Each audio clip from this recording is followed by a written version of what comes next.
Our way to Albany, we stopped at William Bay National Park to check out Elephant Rocks and Greens Pool. Elephant's Rocks is a sheltered beach. Its name is derived from a series of huge granite boulders which form several angles resembling a herd of elephants playing in the water.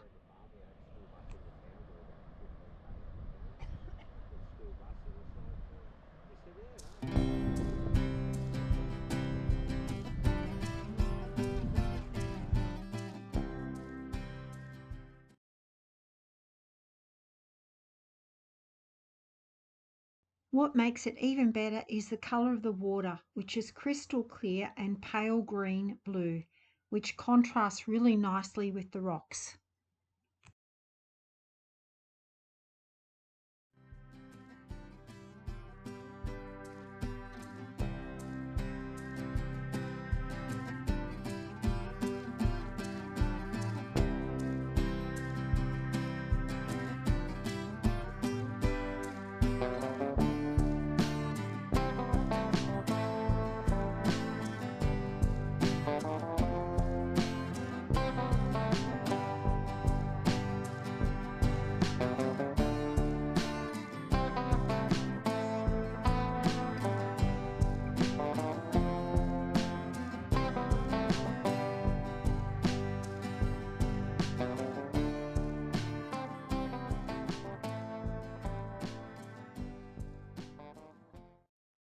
Greens Pool has a calm, sandy white beach ringed by large granite boulders that prevent the swell reaching the shoreline.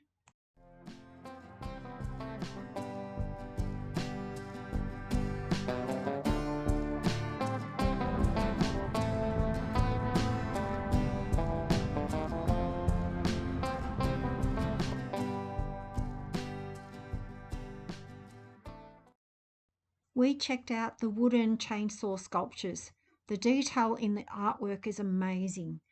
You stay in your car and take the loop drive around to see many sculptures with intricate carvings of animals, people, and creatures. There's a bucket at the end of the loop to leave your $5 donation.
The ANZAC Desert Mounted Corps Memorial stands proud on top of Mount Clarence, overlooking Princess Royal Harbour and King George Sound. The memorial commemorates a mounted Australian light horseman defending a New Zealand mounted rifleman standing beside his wounded horse in World War I.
The National ANZAC Centre is set within a 250-hectare parkland reserve and overlooks the actual location from which over 41,000 Australians and New Zealanders left Australia in two large convoys of vessels, over 50 ships strong, for the First World War.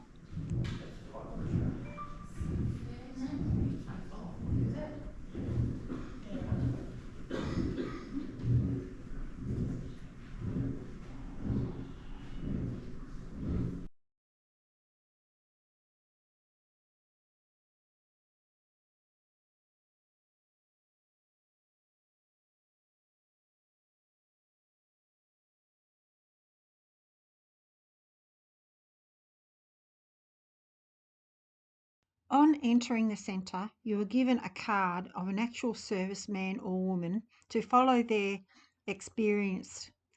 Mine was Captain Charles Bean, who was one of Australia's official war correspondent. The story starts at recruitment and continues through training and embarking life on the convoys and conflicts. At the end of your journey through the centre, you discover their fate. Charles Bean survived the war and went on to be responsible for creation of the Australian War Memorial in Canberra. It was a very moving memorial to the soldiers.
Princess Royal Fortress Walk and Lookout was a fortress on the main shore to defend the harbour from potential attacks.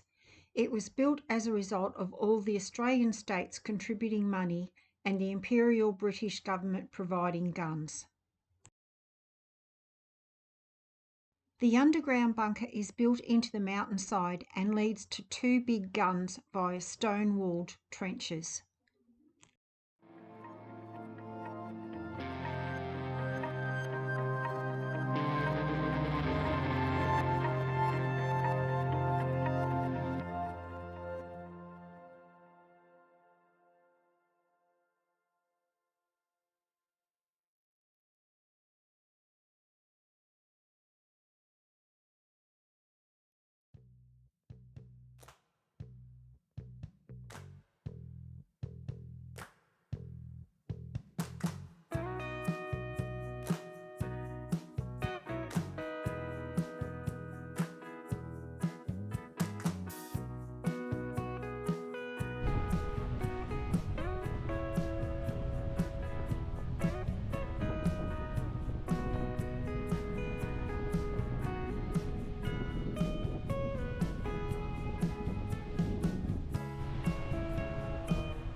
We visited the whaling station, which was the last operating station in Australia and provides a fascinating insight into its colourful past. We relaxed in a cafe overlooking the picturesque bay, celebrating my brother's birthday.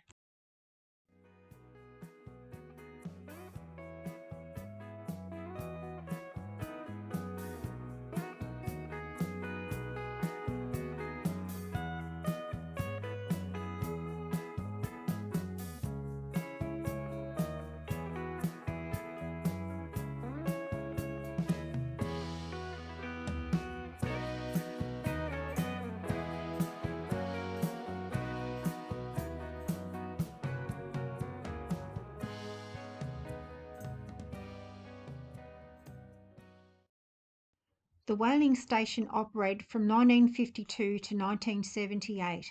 It was hard to imagine in sharp contrast to the noisy, steamy and very odorous scene from the past.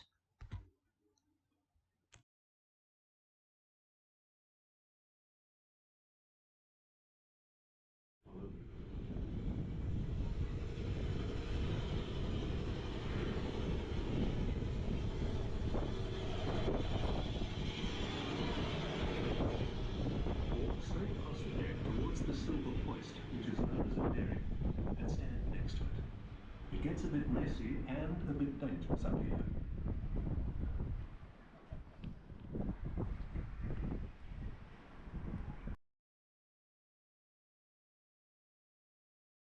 Towards the right-hand side of the deck, and you'll see 6 round holes.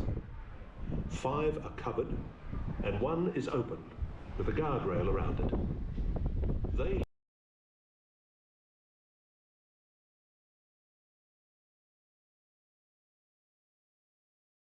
the factory, directly under the cutting-up deck, are the cookers that digest the blubber and the bones and extract the whale oil. The James Beach Whaling Company will expect to produce around 7 tonnes of oil from the 50-tonne sperm whale that was flexed today. The oil is extracted from the blubber and also from the head of the sperm whale. Blubber is a whale's insulation against the freezing waters at the extreme depths that they dive. This grey layer of fat keeps the heat of the whale's body in and prevents the blood from freezing. At the end of the digesting process, the contents of the cookers are passed into the settling tank on your right, where the oil is separated from a residue of solids such as bone. The oil is pumped to the massive storage tanks on this site and through a hammer mill, where it is pulverized further and bagged for sale as whale meal, which is used as a stock feed additive and also as a fertilizer. You should exit the factory now via the large door and ramp at the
The Shanes 4 was one of 6 whale chasers owned by the Shanes Beach Whaling Company and one of the last whale chaser boats operational in Australian waters.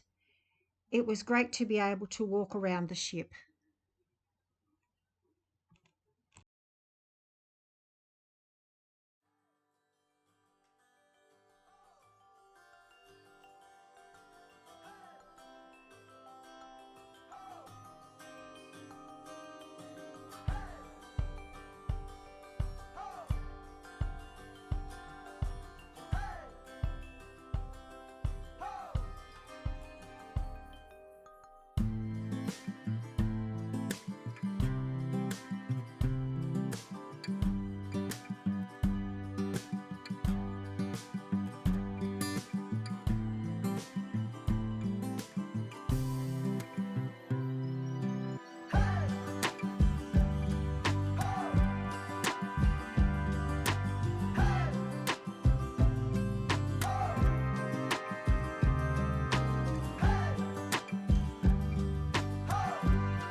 Albany was one of the cheapest places to buy fuel.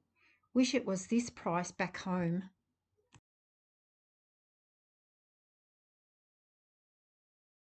We stayed 4 nights at Tasman holiday parks.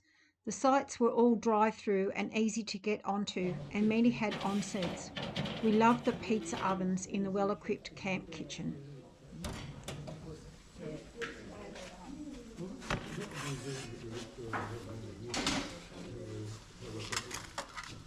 Thanks for watching. In the next episode, we explore Esperance.